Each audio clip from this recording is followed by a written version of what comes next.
Good morning.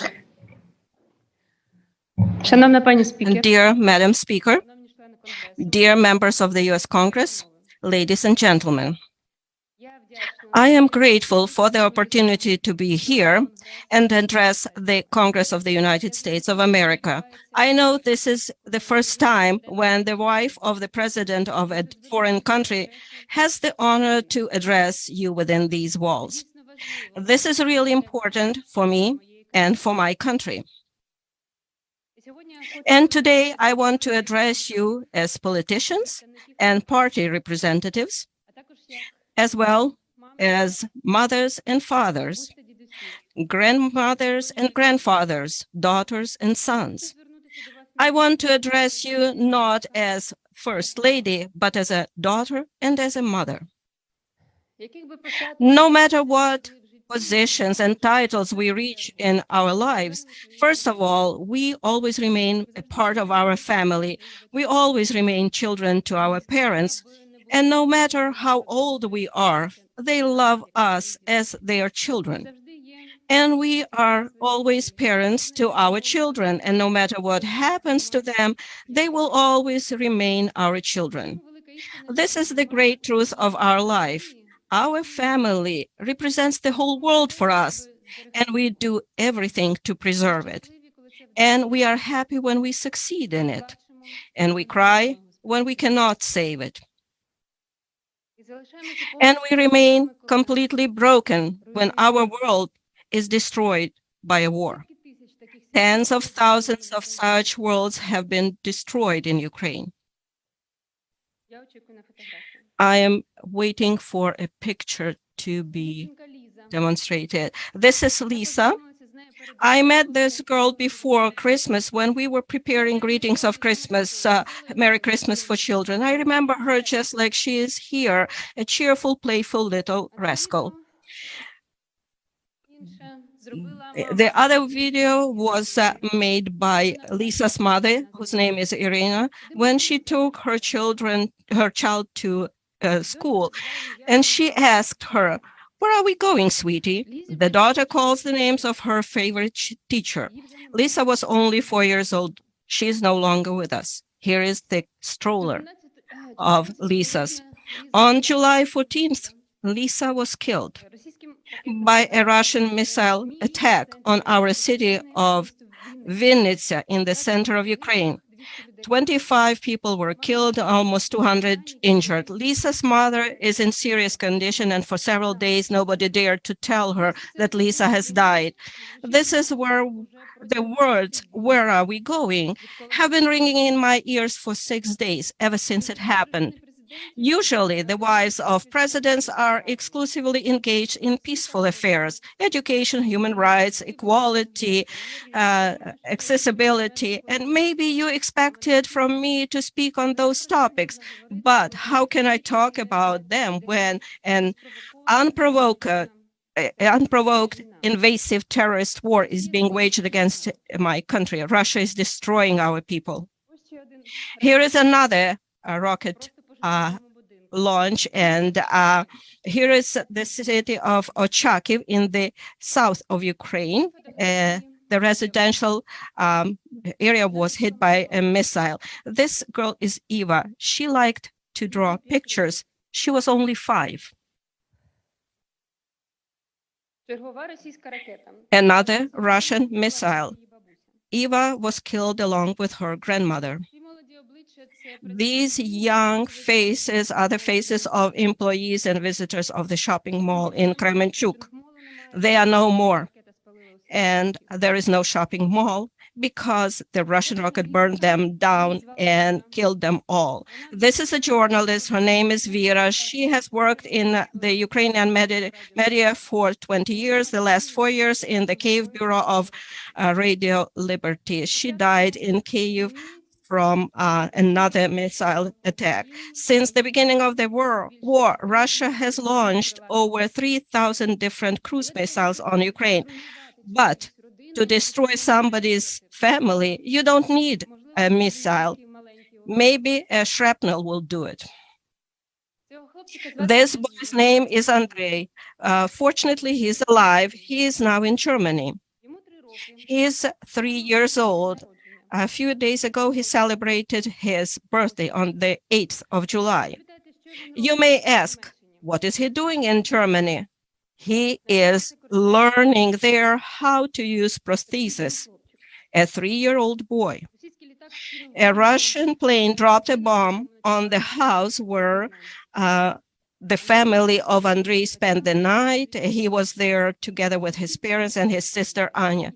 How many children like him are there in Ukraine? How many families like this may still be destroyed by the war? Those are Russia's Hunger Games, hunting for peaceful people in peaceful cities of Ukraine. They will never broadcast this on their news. That's why I'm showing it to you here. Here is the family of policeman Oleg Fedek. His father, mother, wife, 6-year-old daughter, as well as 1.5-month-old son. All of them were shot by the Russian occupiers in a car when they were trying to evacuate from Novokakhovka. Then I met with Oleg. He said, he told me a terrible story. The adults died right away, while children for the next 1.5 hours were crying in the car until they died. Nobody was allowed to approach them to save them. Here is Sofia, the girl from Bucha, who lost her mother during the occupation and her arm, and now she's suffering from phantom pains. The family of Olga Sukhenko, she was the village head in Kyiv region who saved her fellow villagers from the Russian invaders until the last, and then was killed by Russians along with her son and husband. A family from Odessa where 3 generations of women were killed by one missile. Valeria Hlodin, her mother, and a 3-month-old daughter. And a 96-year-old Boris Romanchenko. Can you imagine? This person survived 4 Nazi concentration camps, including Buchenwald, and died in Kharkiv from Russian shelling. So, dear ladies and gentlemen, the American people and American families, the Congress and President Biden have already done a lot to help us to stand up to the enemy and protect millions of Ukrainians. We are grateful, really grateful, that the United States stands with us in this fight for our shared values of human life and independence. You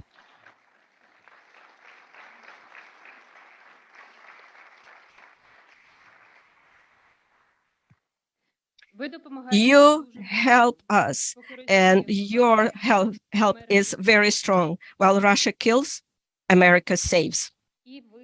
And you should know about it. We thank you for that. But unfortunately, the war is not over. The terror continues.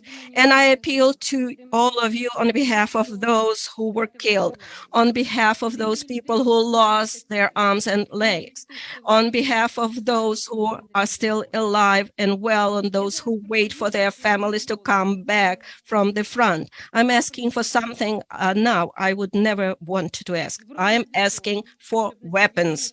Weapons that would not be used to wage a war on somebody else's land, but to protect one's home and the right to wake up alive in that home.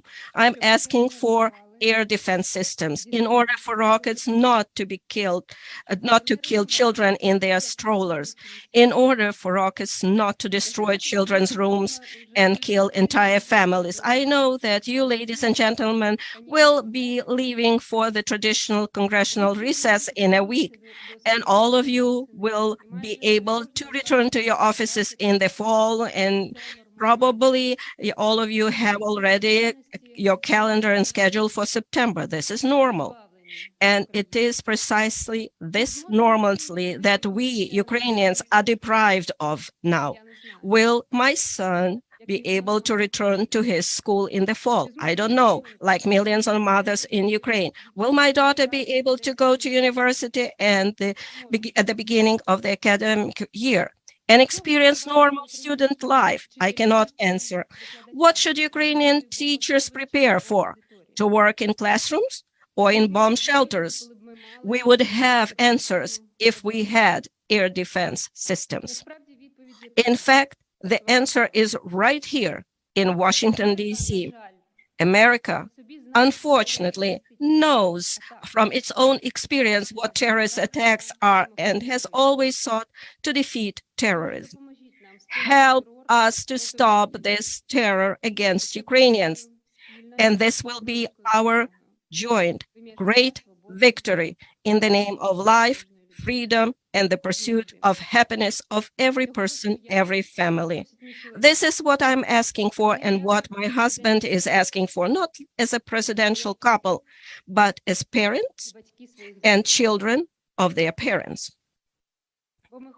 Because we want every father and every mother to be able to tell their child, go to sleep peacefully. There will be no more airstrikes, no more missile strikes. Is this too much to wish for? The fact that I am here as the first lady of my country and have this opportunity to talk to you about weapons is a manifestation of the greatest equality. This is the equality among free people. People who know what they are protecting, they know what they live for. I hope you heard me today, and I hope that your decisions will be speedy. Thank you for your attention. Glory to Ukraine.